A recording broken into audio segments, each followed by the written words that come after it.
जय Hind, welcome to Trishakti defence classes.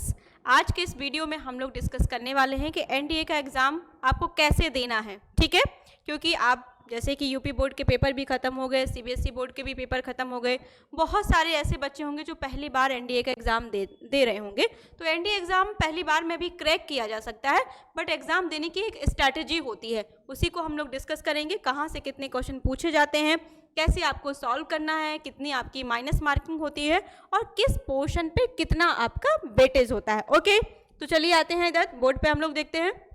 इस पे लिखा हुआ है एनडीए 1 पहले आपका पेपर होने वाला है और ये 21 अप्रैल को पेपर है, तो अब बहुत ज़्यादा समय बचा नहीं है और आपके पास केवल अब 1 महीने का समय है। ठीक है, तो एनडीए में पेपर जो होंगे आपके 2 होंगे, पेपर जो होंगे वो 2 होंगे। पहला पेपर होगा आपका मैथमेटिक्स का। तो थोड़ी सी बातें हम लोग यहाँ डिस्कस करेंगे। क्या डिस्कस करेंगे कि एनडीए का जो एग्ज़ाम है वो एनी स्ट्रीम के बच्चे दे सकते हैं। एनी स्ट्रीम के बच्चे मतलब होता है कि अगर किसी कोई मैथमेटिक्स से पढ़ रहा है या कोई बायोलॉजी से है, एग्रीकल्चर से है या आर्ट से है, कॉमर्स से है, एनी स्ट्रीम का बच्चा एनडीए में जा सकता है। इसमें ऐसा कोई क्राइटेरिया नहीं है कि केवल मैथ्स का बच्चा जाएगा एनडीए के लिए।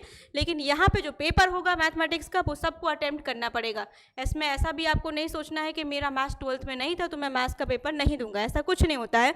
अगर आपको एनडीए में जाना है तो मैथ्स सॉल्व करनी पड़ेगी। ठीक है, तो एनी स्ट्रीम के बच्चे इसके लिए जा सकते हैं। तो यहाँ थोड़ा सा हम लोग देखेंगे, जैसे कि आपका एनडीए का जब फॉर्म आता है, नेशनल डिफेंस एकेडमी का जब फॉर्म आता है, तो आपसे पूछा जाता है कि आप एयरफोर्स में जाना चाहते हो, नेवी में जाना चाहते हो या आर्मी में जाना चाहते हो। तो ये वाला ऑप्शन केवल मैथमेटिक्स के बच्चों के पास ही होता है कि वो चूज़ कर सकते हैं कि वो एयरफोर्स में जाना चाहते हैं, नेवी में या आर्मी में, आपकी क्या पसंद है। और जो अदर स्ट्रीम के बच्चे होंगे वो केवल कहाँ पर जाएंगे, वो केवल आर्मी के लिए अप्लाई करते हैं। ओके, तो जो आपका मैथमेटिक्स का पेपर आएगा वो 120 क्वेश्चन का आएगा, जिसमें से आपको 300 मार्क्स मिलेंगे। ठीक है, 300 नंबर इसमें आपको मिलने वाले हैं।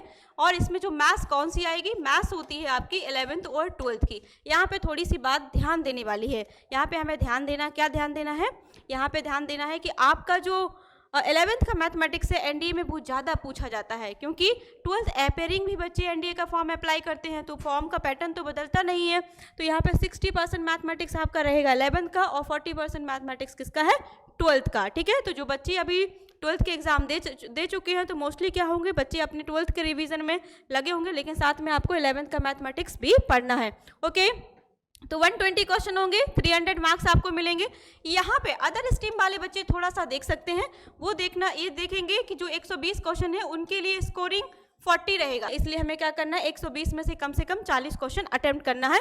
और मैथमेटिक्स वाले अच्छा स्कोर कर सकते हैं, 120 में से अगर वो 80 क्वेश्चन कर देते हैं तो ये बहुत बेस्ट माना जाता है। जनरली तो यूपीएससी का जो कट ऑफ होता है वो 50% के अब ही रहता है। एनडीए में तो अगर 50% या 45% भी आप ला देते हो, इट मीन्स आपका रिटन क्वालिफाई हो जाएगा, लेकिन आपको टारगेट कम से कम 50 से 60 के बीच में रखना है। ओके, उसके बाद आएंगे हम लोग अगले पेपर पे। अगला जो पेपर होगा आपका वो होगा जीएटी। ठीक है, general aptitude test. Okay, general aptitude test में ये कोई ऐसा सब्जेक्ट नहीं है, अलग से नहीं ला दिया गया है कि जनरल एप्टीट्यूड टेस्ट है एक अलग से कोई सब्जेक्ट है। इसमें आपके सब्जेक्ट होंगे साइंस, जिसमें आपका बायो भी होगा, फिजिक्स भी होगा, केमिस्ट्री भी होगा, उसके बाद इंग्लिश होता है, उसके बाद होता है जीएस, जनरल स्टडीज आपसे पूछा जाता है, जिसमें स्कोरिंग सब्जेक्ट, सबसे ज़्यादा स्कोरिंग सब्जेक्ट आपका ज्योग्राफी है, फिर हिस्ट्री होता है, फिर पॉलिटी होता है, फिर करंट अफेयर होता है। ओके, इकोनॉमिक्स भी जैसे होता है ले सकते हैं, लेकिन बहुत क्वेश्चन कम आते हैं, 1 से 2 क्वेश्चन आते हैं, तो इस पर हमें ज़्यादा अपना टाइम वेस्ट नहीं करना है। साइंस पे आएंगे हम लोग। साइंस में जैसे आपका बायो है, फिजिक्स है और केमिस्ट्री है। अब देखा जाए तो जो मैथमेटिक्स का बच्चा है तो वो बायो 12th लेवल का इतना ज़्यादा तो नहीं पढ़ सकता है, तो इसके लिए जो फिजिक्स होती है वो 12th लेवल की पूछी जाती है, मतलब 11th और 12th की फिजिक्स रहेगी, और जो आपका बायो होगा वो 10th लेवल का होता है। ठीक है, 10th लेवल की आपसे बायो पूछी जाएगी तो आप आराम से इसमें स्कोर कर सकते हैं। ठीक है, 10th लेवल की बायो होती है और केमिस्ट्री भी आपकी 10th लेवल की रहेगी।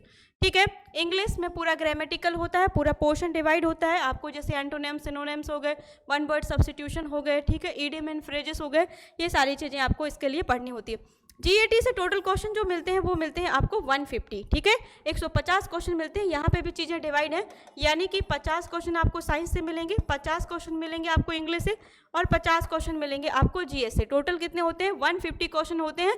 यहाँ पे भी थोड़ी सी चीज़ें बटी हुई हैं, जैसे कि आपका जो फिजिक्स है वहाँ से 25 से 26 क्वेश्चन आपको मिलेंगे और आपका जो इंग्लिश से तो 50 होते हैं, जीएस में आपको ज्योग्राफी पे ज़्यादा फोकस करना है, क्योंकि 17 से 18 क्वेश्चन, कभी कभी 20-20 क्वेश्चन तक गया है इसमें, तो हम ज्योग्राफी ज़्यादा पढ़ेंगे। क्योंकि फिर मैं एक बार आप लोगों से बोलूँगी कि पेपर देने की हमें स्ट्रैटेजी सीखनी है, कहाँ से ज़्यादा क्वेश्चन आ रहे हैं हम उस पर काम करेंगे, क्योंकि अब हमारे पास टाइम नहीं है, केवल 1 महीने का समय बचा है, 1 महीने में केवल आपको रिवीजन करना है, ठीक है। तो इसमें अच्छे से आप लोग तैयार करेंगे, ओके। तो जो आपका पेपर मैंने 120 क्वेश्चन 300 मार्क्स और यहाँ पे 150 क्वेश्चन यानी कि 600 मार्क्स, 1/4 की नेगेटिव मार्किंग होगी, यानी 4 क्वेश्चन आप गलत करोगे तो ये क्वेश्चन आपका सीधा सीधा गलत हो जाएगा। यहाँ पे हम आते हैं, टोटल आपका जो एनडीए का एग्जाम होता है वो कितने का होता है, 900 मार्क्स का होता है। अब आपको इसमें अपना जो टारगेट रखना है, टारगेट क्या होना चाहिए आपका, 50 से 60% आपको सॉल्व करना है, ओके। यानी कि 900 का 50% कितना होगा, 450 होगा, है ना। लेकिन हम लोगों को क्या करना है, 50 से 60% के बीच में अपने आप को टारगेट देना है। अगर आप 45% भी चीज़ों को सही करते हैं तब भी आपको एसएसबी के लिए इनवाइट किया जाएगा। तो यहाँ पे हम लोग देखेंगे कि 50% के लिए आपको कितना स्कोरिंग करना है, और इसके साथ साथ देखिए आपको यहाँ पे ध्यान देना है कि अगर आप 45% यानी कि अगर आप यहाँ पे 370 या 400 के बीच में भी रहते हैं तब भी आपका एडमिट कार्ड आ जाएगा, ओके। उसके बाद आपके एसएसबी इंटरव्यू होते हैं जो कि 5 डेज़ के होते हैं।